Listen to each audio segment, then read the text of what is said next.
Welcome back to the Gym Lounge Happy Hour. We're here at the news desk today. There we are. We are out front. We got a member in there lifting, so the way our gym setup is pulling everything away from the gym. Like, we're further away from the gym, so it's gonna be a little bit quieter being out here versus where we're normally at. It's like our center room, so we're in our front room. Yeah. You'll still hear him deadlifting. Oh, sure. I am sure. So if you hear some banging, you know why. Yeah, it's someone actually doing something at the gym for once. Good for them. Yeah, it's unbelievable. I was gone for a week, and I'm sure Noah did absolutely nothing as far as lifting I goes. vacuumed. As far as lifting goes, Oh. you lifted the vacuum? I did. And I vacuumed, I dusted, I put plates back because, Gmo doesn't put his plates away. He might be the worst client. He's absolutely the worst. We gotta keep him though for the Celsius. He does buy the sales. Celsius. The sales. Yes, he is our sales leader. Or, I think that's backwards. he's highest purchases. He gives us a lot of money. Yes. That's what we're trying to. So much money. Words are not my friend right now. Is that a coffee? It's where we're eating Dunkin' Donuts coffee. Well, so I actually went to something new. So I've been taking one of these, and generally this one, the 26 grams. For the, people who can't see, it's a chocolate milk. Yeah, it's a Fairlife. Fairlife 12 hour. Put that into here, and then put in 3 shots of espresso with it. Tastes amazing. It looks disgusting. Kinda. And it looks like a protein, like a chunky protein shake. Oh, there's ice in there. Okay. Yeah, the ice goes in first, then the protein shake, then the 3 shots of espresso, and it tastes basically just like the Core Power. And you're getting the espresso with it, so I'm getting my coffee in. You might be the whitest chick at the gym. That's what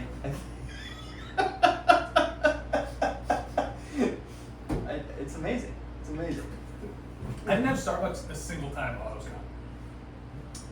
They must have just have Dunkin' Donuts out there then. Red went on vacation. I don't know if we mentioned that last. Yeah, I went out town for 5-ish days. Went up to Toronto for a Post Malone concert. So, what are you laughing about? Because all you do is go on vacation, and then you come back, you pretend to live, and then you go on another vacation. For the most part, it's content. Like, for my business. All right, I'm gonna start saying that when I go on vacation. Do you make money? No. So no.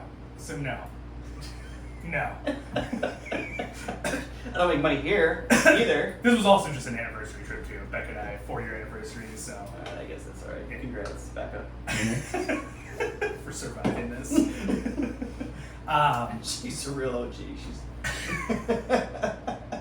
The concert was great. Like, hands down, best concert that I've ever been to. I haven't been to a ton of concerts, but easily the best concert I've ever been to. I heard the seats weren't that great. Oh my god. We get there, we sit down. So there's the floor seats, like the pit, and then I got us the first row right outside the pit. And we get there, Becca's like, these seats are alright. Just joking around, like she wasn't serious. But the great part about the seats too is you didn't have to stand that because we're in the front row. So we got the choice of like, do we want to sit and enjoy this or do we want to stand and enjoy this? Piss everybody off behind you and stand. Well, everyone behind us stood anyways. Like everyone basically second row and beyond was standing. And That's fair. It is. I mean, if it's a good concert, I don't want to sit anyway. I'm usually pretty amped up and. It was surprisingly nice to be able to sit through the concert, and it was like a super hyped concert. Like he plays hip hop and R&B is like technically what his music is if you don't know what Post Malone is, but he treats it like a rock concert. Like it's 100% like he has a full band up there, like electric guitar and everything. Like there's fireworks, fire. Like that's awesome. It was like he super enjoys what he's doing. Like you can tell, like he's up there just dancing like a fool, just having the time of his life, like spilling beers everywhere, throwing beers into the crowd. Like, probably on all types of drugs. I don't think he is anymore. I think he's actually went through rehab. And I think he's clean. Okay. I think it's just weed and alcohol. Just super happy. Okay. Yeah, and dude had the time of his life. It was a super hype concert, super fun. Seats were great. We almost went back the next night. But the tickets, so it seems like most of Toronto has a 4-day work week. And so the first concert was Wednesday, the second concert was Thursday.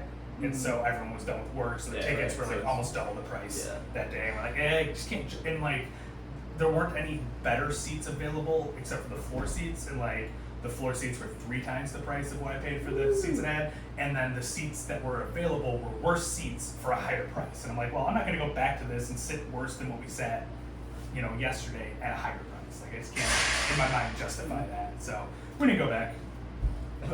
But no, it was really good. Did you guys do anything else besides the concert? Sort of. It was kind of a weird trip. Like both of us were just kind of. Yeah, you went to Canada. Oh, fucking weird. It was Becca's first time out of the country. And I That didn't doesn't tell- count. I didn't tell her It we were- doesn't count. I didn't tell her we were going out of the country until literally, like, so, like, we drove up to Detroit the night before because it was a nice little, like, stopping point. It was 5 hours to Detroit. You know, took a vacation in Detroit. Sure, Yeah, it sounds like a great time. It is. It's a blast. It's 5 hours in Detroit, and there's another 3 hours to Toronto. So it's a nice spot to stop, and then that one, because I was kind of surprising her, but she didn't know where we were going the whole time, like all this stuff. So I was surprising her, but I told her the night before that we were leaving the country because she got anxiety, and so that's something you got to kind of mentally prepare for. Did you going check through. your passport? I brought it. I made sure I brought it. To double check like 5 times before I left. I did that with Brittany's too. For our vacation. I'm like, did I check? Did I misread it? Am I looking at the wrong one? I'm like 1, 2, 1, 2. Okay, are these both mine somehow? I only have Right, one, but right. what are the names on there? I literally looked to make sure I had both of ours. So I told her the night before that we were going there. When we got to Detroit, I told her, and then we left the next morning. Got across the border, super smooth, easy. Obviously, no issues. She obviously has anxiety about it because it's strange, it's different. But Sure. Got to Toronto. So then here's the crazy part. Toronto hotel prices are similar to Chicago, like downtown Chicago. And so you're talking decent hotel, minimum $250 a night. Yeah. And I'm like, that's fucking nuts. Because my original thought was get these Post Malone tickets and then go book a hotel downtown and stay downtown for 3 nights. Like, Sure. because I figured That'd be 150, something like that. Like, figured it's pretty typical. Yeah, not the case. So did Detroit for a night, and then we stayed like 35, 40 minutes outside Toronto the next day. So we drove those 3 hours, stayed outside Toronto, but the thought was get there and then, maybe do still drive into the city and do some stuff and do that. But we were just fucking exhausted. So we got to the hotel, grabbed food, and then passed out for 2 hours, and then it was 10 p.m. So we did nothing that night, and then, Noah's giving up on his seat. Don't judge me. He's going backwards on his seat. Oh jeez, he just slid his legs through. Hold on. When this is all said and done, I'm just going to push him and he's going to fall over. Alright, Noah has now readjusted. Jesus Christ. Oh yeah, Daddy. This is it right here. This is me, my fucking microwave. Can they come closer? Jesus, the desk just on the bed. Oh shit. Oh my god. What are you breaking, dude? We are breaking everything. This is quality. So we stayed out, we passed out and whatnot. So then the next day we headed into downtown Toronto. Hotel price that we paid for the 2 nights was $350 a night. And it was not that nice. It was a Hyatt Regency, which like it's a higher level Hyatt. Like, so it should have been nice. Older than shit hotel. And like it's still nice, but it wasn't like what you'd expect paying $350 a night for a hotel. So we stayed down there for 2 nights. On the way in, we did a lavender field, which was kind of cool. Like I happened to be driving down the highway into Toronto, and I'm like, oh, that looks like a lot of lavender over there. And Becca's like, oh, that's interesting. Let me see what it is. And it's lavender field. Went there, took some pictures and stuff. It's kind of cool. Yeah. And kind of good for our Instagram and stuff. So we did that. And then once we were in Toronto, we didn't do much of anything else other than the concert. Kind of just hung out in the hotel here and there. Went off, got some food.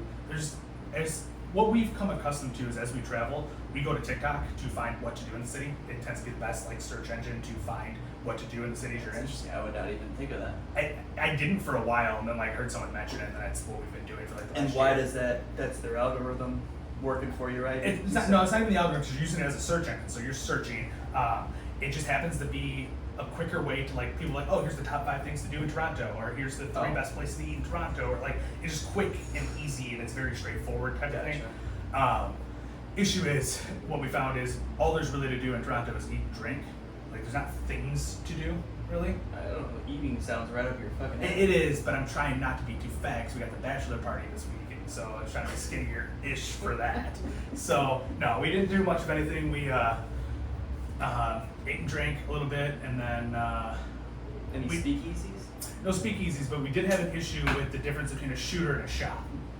And I texted Noah, and he did not have a real answer for me. I did. I had the American answer. Shooter is freaking something you buy from the gas station. It's a sealed fucking bottle that I take on the plane ride with me to Las Vegas. And I take about 20 of them. So I don't have to pay the spirits ridiculously overpriced drinks. Oh my god. Which, by the way, is fully illegal to drink those on a plane. Oh yeah? You can bring them. You You can only can't bring a drink Ziploc bag per person. Oh, you fit 20 in a Ziploc bag? I'm pretty capable, so in case you're wondering. jam. Are you always able to bring a Ziploc bag per person because of like the liquid rules for airlines, or? So I don't know where that stemmed from. So this is the story. We was a bachelor party. We were flying out of Rockford, and the bachelor party that I was going with, they all really like to drink. So I'm like, sweet, I'm gonna bring a bunch of I went to the grocery store and just bought a ton of shooters, and all different kinds. And I'm like, oh, we'll bring them on. We'll pass them out, and that'd be a good time. I get to the airport. We start going through security. They go, you can only take a sandwich bag size of shooters per person. So I had to split them up. They actually gave me a bag. Oh, really? To split. Yeah. Wow. So that's how I found that out. And then a different trip, I followed the sandwich bag rule and started passing these out to the group going. And one of our buddies, before we left, was trying to drink these. And that's when we found out that it's an FAA rule that you're not allowed to consume them on the airline, otherwise it's massive fine. Wow. They made an announcement on the plane, and I had no idea until then, and now I just secretly, discreetly drink them on the plane. No one's going to be on a no-fly list here in the near possible. future. Anything's possible, right? So, how is this guy drunk off Sprites? I have no idea. So we go to a bar to get food, but then they had like bottom of the list like special shooters or whatever. They have no other shots on the menu, and so we order the shooter thinking it's a shot, and it comes out. It's like the size of a bomb, like in a little rock glass, but there's ice in it.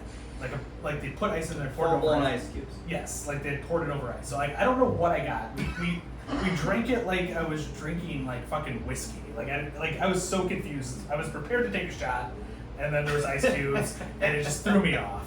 But it was good. It was fine. It's whatever. But yeah, I don't know the difference between a shooter and a shot in Canada. I guess I don't either, apparently. But no, but the did run into a few issues in Canada. oh, weird. Redhead travel issues. He's cursed, by the way. I don't know if we've established that. I don't know that either. Absolutely fucking cursed.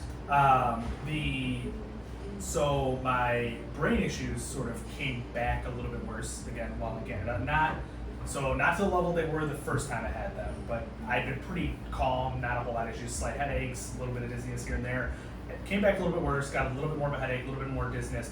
But then the night before we were heading back, Becca looks in my eyes, she's like, why is one of your pupils bigger than the other? And it was dramatically bigger. We're talking probably at least 50% bigger, if not double the size, the other people. And so, frantically Googling, you're in a strange fucking country. WebMD. Yeah, do I need to go to the fucking ER? Socialized medicine, you're fucking good. No, we're not covered as Oh Americans. my god. So in the middle of all this, so first, figured out that, larger pupil could be the sign of an aneurysm or stroke or cancer. Oh. Pick your poison, Yeah, I guess. among various other issues too.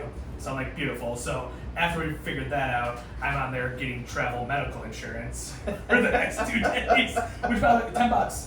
Wow. For $100,000 of coverage for both of us for 2 days. Wow. I'm like, that's actually very reasonable to a certain extent. Right. And I think it's dependent on what country you're going to. So had that happen, we think it might actually be a contact issue that I'm having. It's kind of weird. Could that be related to your brain plan? That's no idea. Speaking of the brain, though, I do have a MRI now scheduled for a week from Wednesday. I told the doctor still experiencing stuff, so we're gonna get an MRI done and see what's going on, see if there's anything up there. Crazy that it takes them over 2 weeks to get me in. So I'm having a brain issue and potentially could be serious, but get you in 2 weeks, it'll be fine.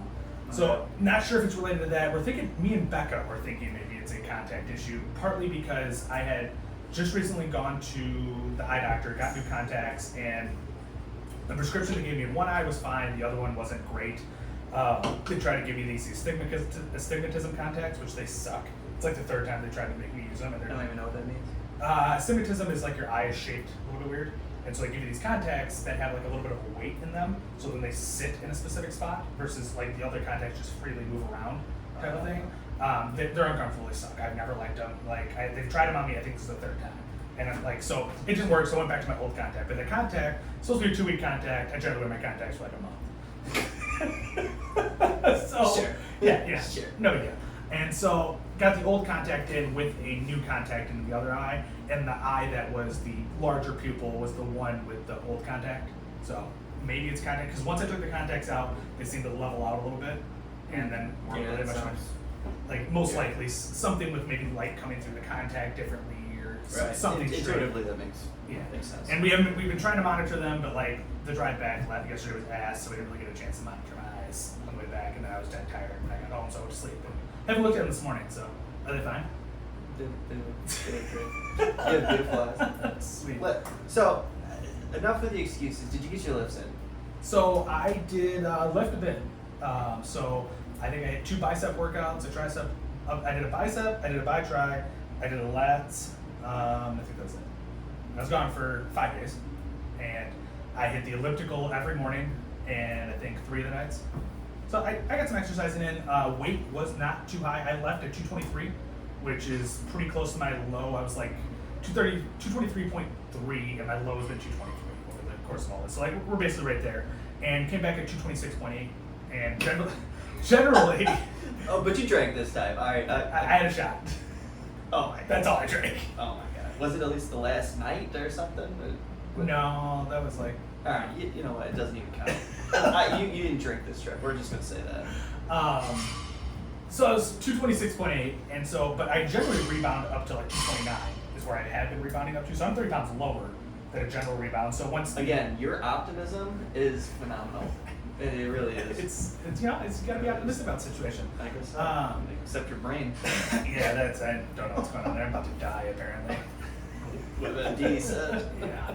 So I think I'm in a decent spot. I generally today, because today was the first day back. Today I would have still eaten like shit today and been like, you know what, I'll get back to normal starting tomorrow, and why not? And I chose not to because we do have the bachelor party next weekend, so I figured take as many days as possible to get right before I get wrong again. You trying to impress me for your bachelor party? Absolutely. Oh my God. Can't wait. Can't wait. I mean, blacked out. I got the Speedo and everything. So. Blacked out so hard. I had Speedos for all of us. Oh my God. So we can film the podcast next to the pool in our Oh my God, Speedos. that'd be fucking hilarious. We might actually get some views. Maybe. So I did lift a little bit. I think I did help myself. Like, because a 5-day trip, these times I've been bouncing up to 229 were like 3-day trips and 2-day trips. So over a 5-day trip to only bounce up to 226, I think I'm in a good spot. You didn't do as much damage. Yeah, I think and it wasn't that I ate any differently for the most part. I kind of ate about the same as I have been, and just the additional exercise. I hadn't been exercising any other time, so Gotcha.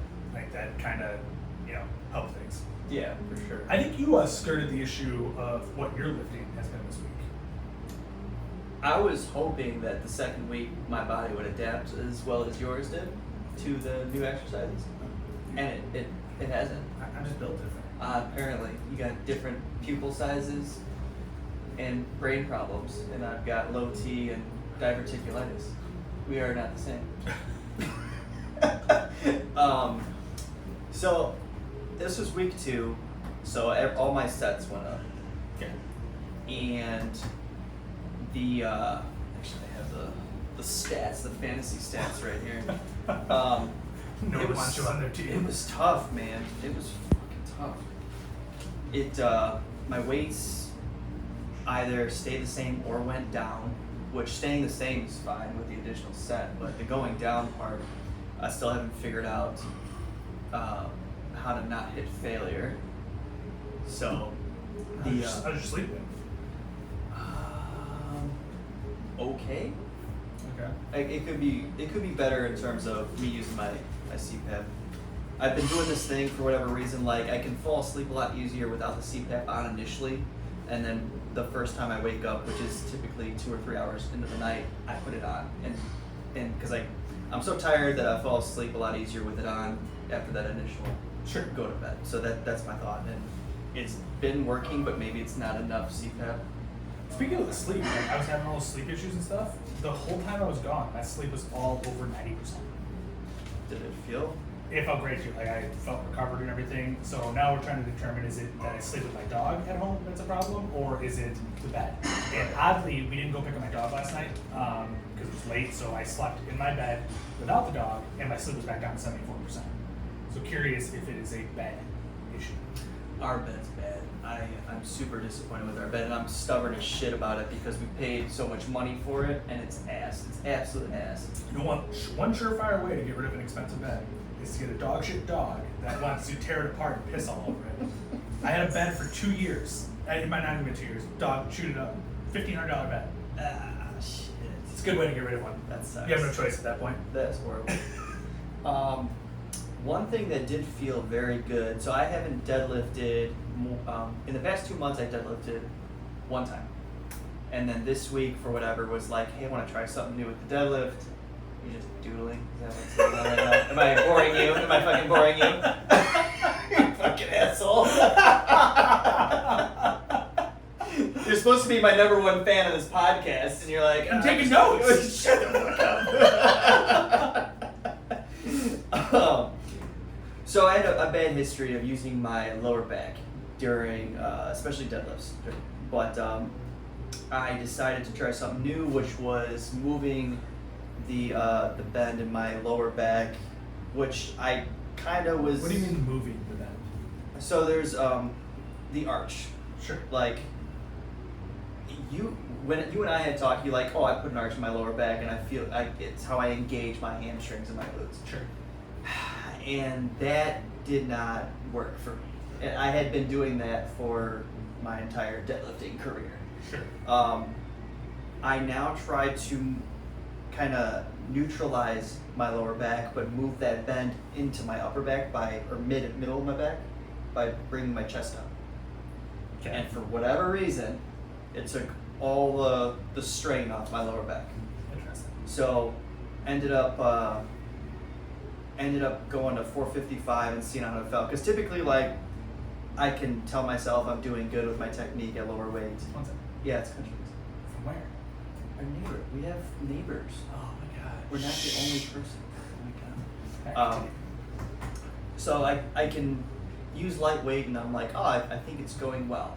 But once I hit heavier weight, then I revert, back to old habits. And I wanted to see if it would work, and it seemed to work out really well. So I just did a single 455, and it felt good.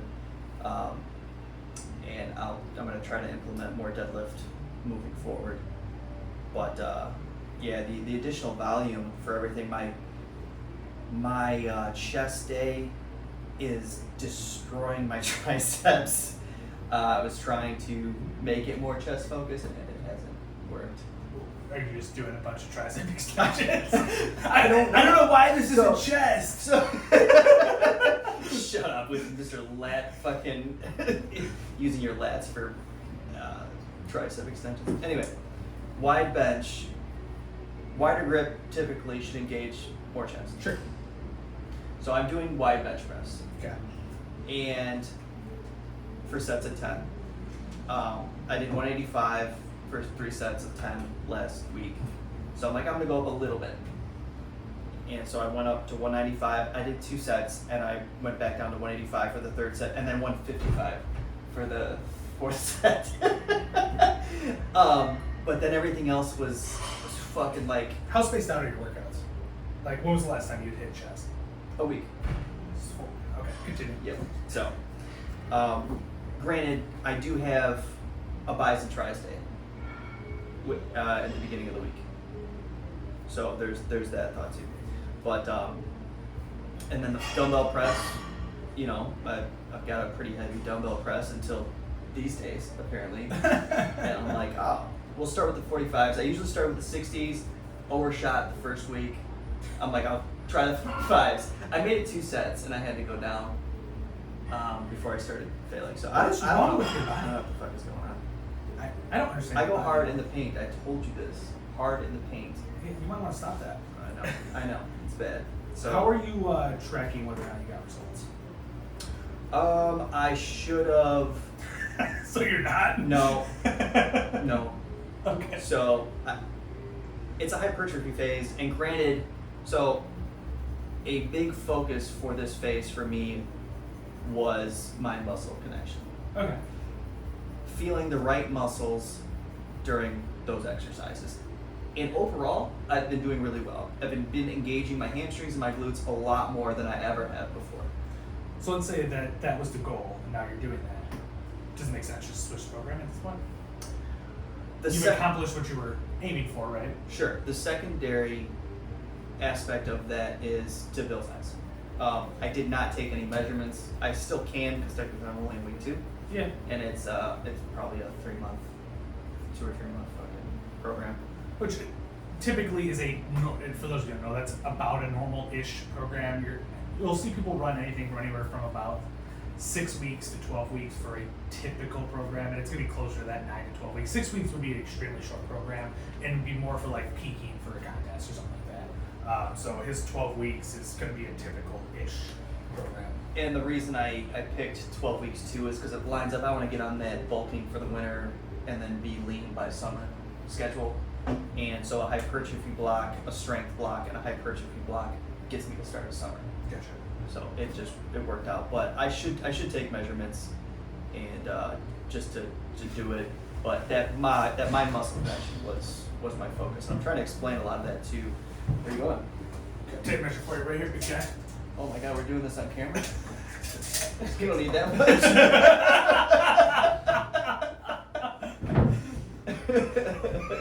Jesus Christ. This is going on OnlyFans, isn't it? Over there. Okay, got it. So, I'll do that. I should do that. I should have done that. It would have been wise. But No, it's tough to remember to do. It's important to do, but it's tough to remember to do. Like, I brought my tape measure with me on this vacation because I'm swapping programs and stuff, so I wanted to, in this off week, get some measurements. And I brought it with, never did them. I should do them when I get home, see where I'm at and stuff. Because it's important, because if you're not tracking, how do you know if what you're doing? Unless your goal is strength. That's an easy one. right. Test before, test after, and you know if you got stronger. Yeah. Sort of.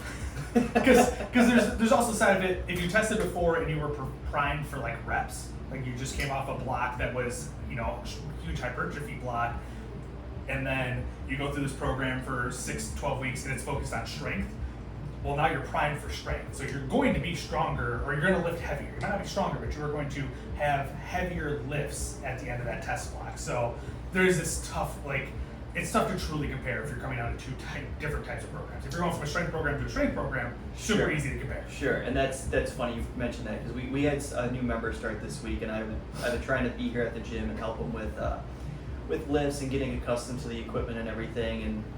And and I had lifted. I did my chest exercise, and then like 45 minutes later he came in, and I had him bench, and he's got 185 on the bench, and overall it looks really good. Sure. But I wanted to demo something, I can't remember what it was, so I get under the 185, and granted, just for reference, I think my max is 300, 305-ish, or that was a while ago.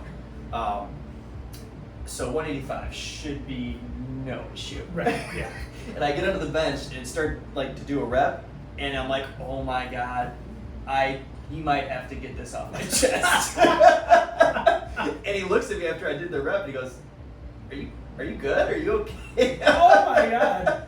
He's like, are you tired? I'm like, I just lifted and I hit probably too much failure or something. It was pretty hilarious. That's pretty awesome. funny.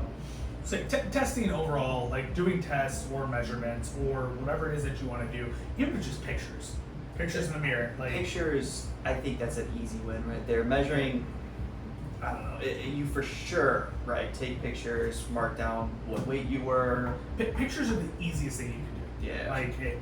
Even and they're motivating too. Sure. Because with body dysmorphia, right, you might not be able to tell them, but the measurements is a good thing too. I don't know, I think if I saw a before and after picture of myself opposed to measurements, they went up like they were supposed to. Yeah, a picture would. My bicep goes up a half an inch. What's that mean to me? Right. I don't know what that Right. looks like. Really.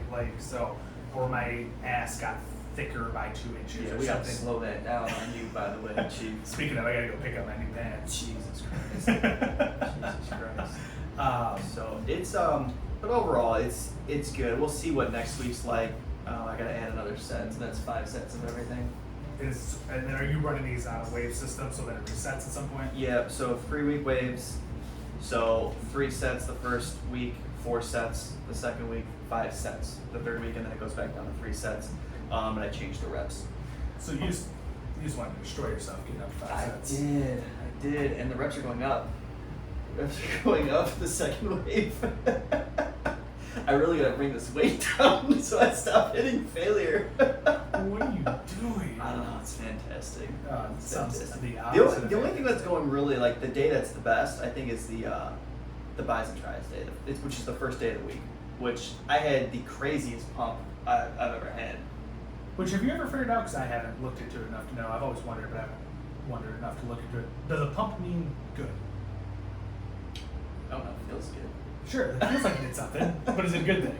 I don't know. I never looked into it. It's And does no pump mean bad? I wouldn't say no pump means bad. I'm associating a pump with a hypertrophy phase, and I don't get a pump from a strength phase. I didn't anyway. No, I don't. I think I gotta hit enough reps to truly get a pump. Yeah.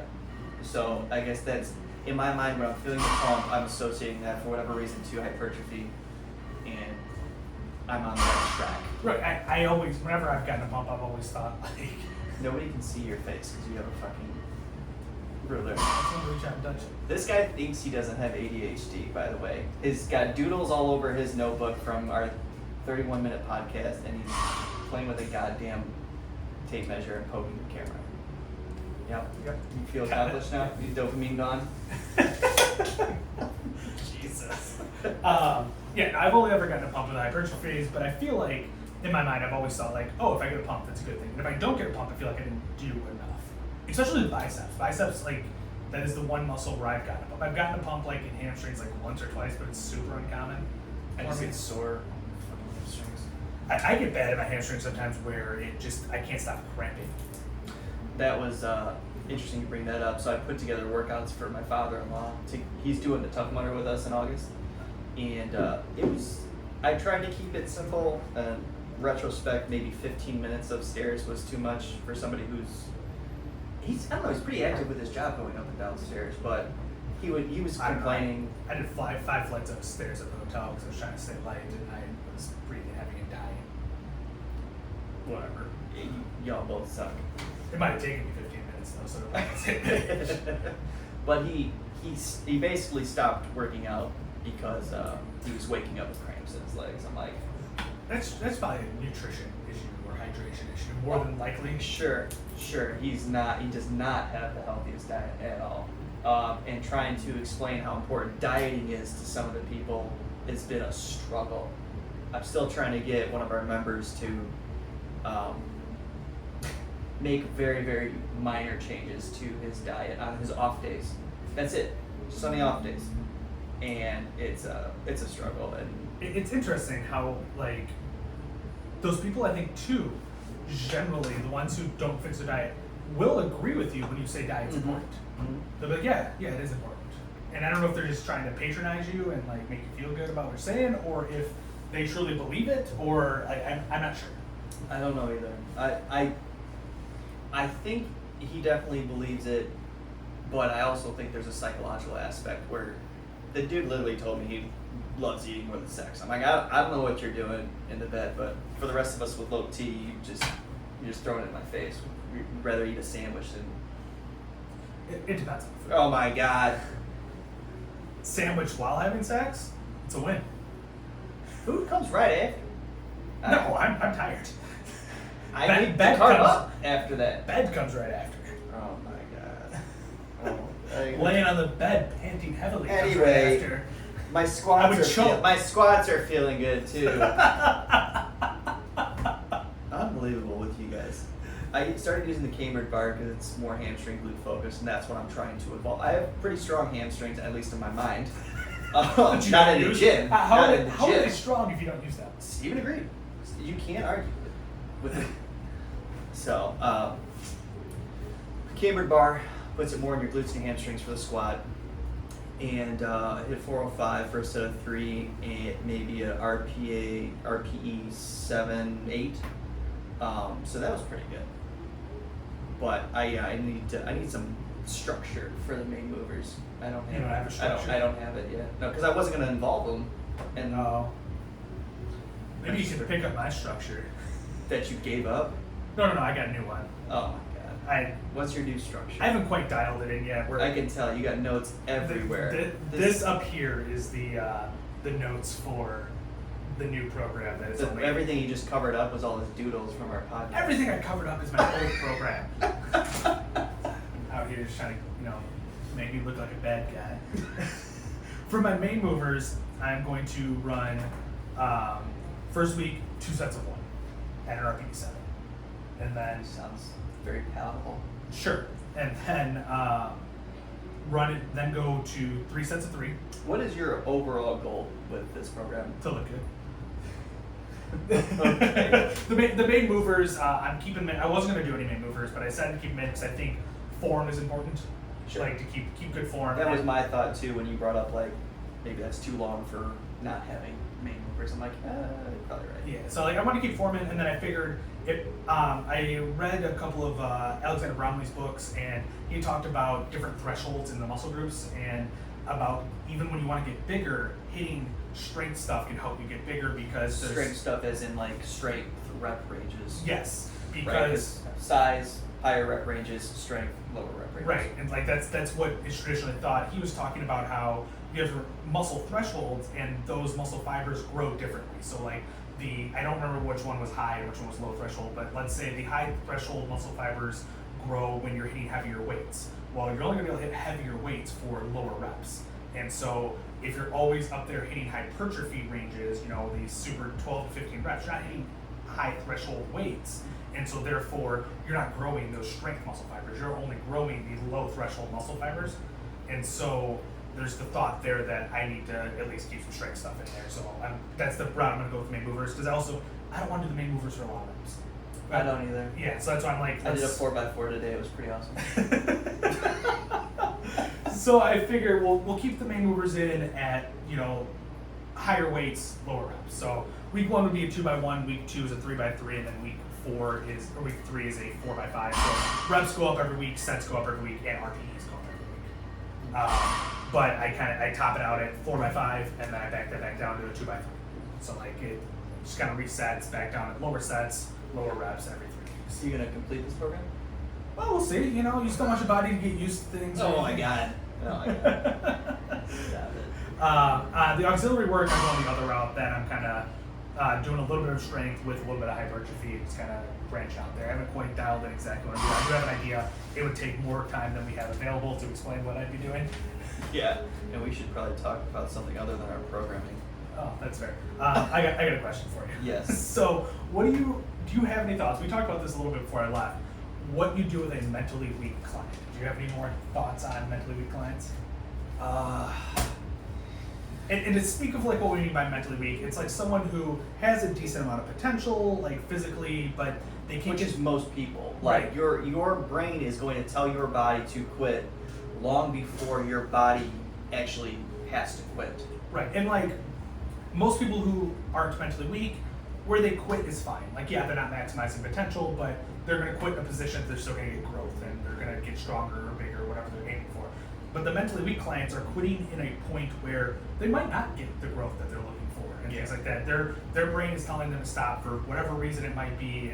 It's too hard, it's too heavy, it's too many reps, it's too hot, it's whatever it is. They're stopping too soon to where they're not getting the results that they should be getting if they were to complete the program, or even that set the way they're supposed to be completing it. Yeah, and if mix that with clients that like aren't strictly following their diets. Yep. Like you are underperforming at the gym, you are not eating properly, you are not going to see results Right.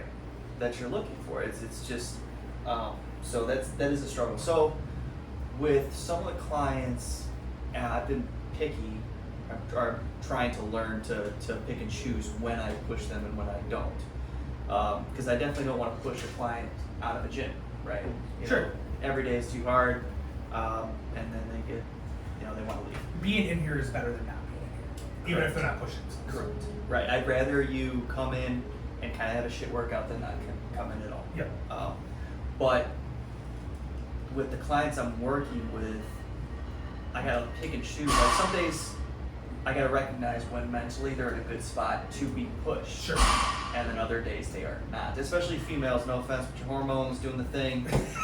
But Oh, crazy! Like speaking of hormones, I did a little bit of a deep dive that apparently, women are generally on just a monthly cycle for the most part. They have a couple other cycles in there, but it's mostly a monthly cycle. There's not enough research because we haven't really studied men's hormones enough, but men's hormones apparently likely rotate on a daily cycle, a monthly cycle, and a seasonal cycle. oh my god. Like, so things are all over the place, and that's just interesting with like our testosterone levels. Like, did we just happen to test at a point where we were really high or really low? Because like that would really fuck with shit. Or did we happen to be right in the middle of our stuff? And how do you know where you were at those? I can tell you that mine's not seasonal issues. Unfortunately. But maybe for you. But back to mentally weak clients, yeah, I think it's important to, find the times to push them. But like, let's say leg day is always that day for them. Like, I hate to. That used to be for me. I would work out legs 4 times a year. Like legitimately once a quarter, I would hit legs. And for what at that point? I don't know why. I think I just convinced myself I need to do it at least once here and there. Because like my legs have always been pretty big and pretty strong, so like I could justify like I don't need to hit legs this day or whatever. Sure. And so come in and hit legs once a quarter because I hated legs and I wasn't going to push on leg day and I didn't want to do it. Mm-hmm. And so, but most people it's important to hit legs at least once a week. Yeah, for sure. So they come in and leg day's that day for them, and now they're making shoulder growth, chest growth, and back growth, but they're not doing shit for the legs, so they hate leg day. How do you get them to, because it's, because legs suck to a certain extent. Like, it's a lot of weight on your back, it's the most weight you're going to move. Well, so I was, as you were talking, I was thinking of what exercise does this person like? Sure. So is there an exercise they prefer, even though they hate working out legs, is there one they prefer, and can we push that one? And what if, because it seems like for legs, the exercises that are most beneficial for glute gains tend to be the worst exercises. Sure. Fuck Lunges, split squats, heavy squats. Like, it's all these things that suck ass, and they all suck. You don't want to do it. I don't want to do kickstand deadlifts. I don't want to do like any of that shit. So like, how do you? Do you have any thoughts? Like, because I don't really have any thoughts of the ways around it. Well, that's a tough question, right? Because one, we're not in here every day with our clients. Sure. For one thing. So I can't pick and choose all the time when they push themselves, and I can't unfortunately trust clients overall to push themselves where they should be pushing themselves. Sure. That's really all it is just me. I'm in here and I have to prove to them, and it's all about timing and which exercise, that you are capable of doing more than you think you are. Sure. The newer client, he was doing, he grasped actually the concept of RPs very quickly, which was, and he was curious. He's like, hey, what do you think that was a 6? I'm like, oh, good. Thank God. I can't identify a 6. Right. No, for sure. But I'm glad you're asking. I'm glad you're thinking about it. So he's doing bicep curls. He's doing bicep curls with a certain weight, and I told him, I'm like, this first 2 weeks, let's just keep everything at 6, just to get familiar with the equipment, blah, blah, blah. Sure. He goes, I go, do you think that was a 6? He goes, yeah, I think so. I go, okay, next set, see how many you can do. And he got to like 14. And it was supposed to be first set of how many? 3 by 8. Okay, so in theory then that's A a 6. 4. A 6, yeah. That's Yeah. RP4. So, so that was just to show, like, hey, this is the RP scale, and maybe get you familiar with that. But it doesn't. Those sets to failure, I think we got to utilize them a lot more in our programming for specific exercises. Sure. And so that helps you identify, hey, I'm coming up short. What if you know you're coming up short already? Like, you already know it, but you're not willing to push it. I don't know. I would be curious to see if we have any viewers what your guys' thoughts are, because this is tough. And I do think it's probably a person by person basis, and what's going to help them get through it is going to be different depending on the person. But there's got to be some overarching principles that are out there. But I don't know them at this point. I think the mental side of the gym is super interesting. I think we're doing the right thing by exploring it and talking about it, making it a priority. Like, we talk a lot about ADHD clients, and keeping them interested and focused is tough. So can we build interest and focus into the program somehow? Whether that's kind of hitting a different max or rep max, every week or Right. whatever it is. Try to build it in there, but it is tough. I don't have a great answer for the to build up your mental strength. And again, some days I come here ready to attack shit, and then other days I'm like, this is ass. I don't want to be here. Yeah, I feel you on that. But going off of that, how do we battle commitment issues? Like, we just had a client. She's a stay-at-home mom, so she's dealing with the kids all day, and she's like, I can't do the programming. I'm just gonna do a membership and come in, every so often until the kids go back to school in August. And I was trying everything. I'm like, what if can you do one day from home, like with Sure. certain things? And she's got some compensation patterns we're trying to adjust. So like the stuff I was having her do at home, very simple band work, very simple foam roller stuff. Sure. I just couldn't get her to. Sure, and I to a certain extent, I get it. Kids are a lot. Like, Yeah. There's a lot you're doing there. But it's one of those things where I think commitment comes down to making things a priority, and whether it's important to you or not, and whether it's truly important to you or not. Right. And how much can we have effect on that as trainers? And I think the only way you can have an effect on that, for the most part, is making sure the program isn't so overbearing that they don't want to be here. Right. Like make it enjoyable enough that they want to be here, that they still get results, and be able to identify that too. Identify like, hey, they're starting to look a little sluggish, or hey, they clearly don't want to be here, type of thing, and make a change to the program when that's happening. I think it's really the only effect we can have. But if it's not truly a priority for you, you're going to have commitment issues. Yeah. When it's all said and done, and it doesn't have to be a priority for you. Like if you don't want to be at the gym, you don't have to be at the gym. Like that is something you're choosing, and if it's not a priority, it's probably not the right fit to a certain extent to pay for programming for sure. Yeah, and we try to tell clients that I'm like, I don't want to force clients to come in. Right. I'm not the type of trainer that's going to text you and be like, hey, get your ass to the gym. I Right. want you to want to be here or want to get better. You're not going to push yourself hard enough if you don't want to be. Right. But to that point, it may not make sense to pay a trainer at that point or pay somebody to do programming for you. It still makes sense to get up and move around and do some stuff. Absolutely. Like that's always going to make sense. Even if it's not a priority for you, do something. Walk some stairs. Walk Yeah. around the block. Get some movement in. That's what's important. 100%. This might be a lot to dive into initially. Come on in. Best podcast in Illinois, baby. You guys have to See you, man. We might be running out of time for this one, or maybe Yeah, we've got nothing to say. But I think to a certain extent we can probably wrap it up here because you got a graduation party to get to, and I'm looking out the window and there's a storm rolling in, so I don't feel like hanging out too long. I've just been watching the clouds for the last 20 minutes, just getting darker and darker. So, sissy. so Noah might Brad's have afraid of storms. Noah might have a lot of work tomorrow. We'll see. Oh my god. But so we'll wrap it up there, and we will talk to you guys again next week. Better. See ya. I think this is a good setup with better chairs.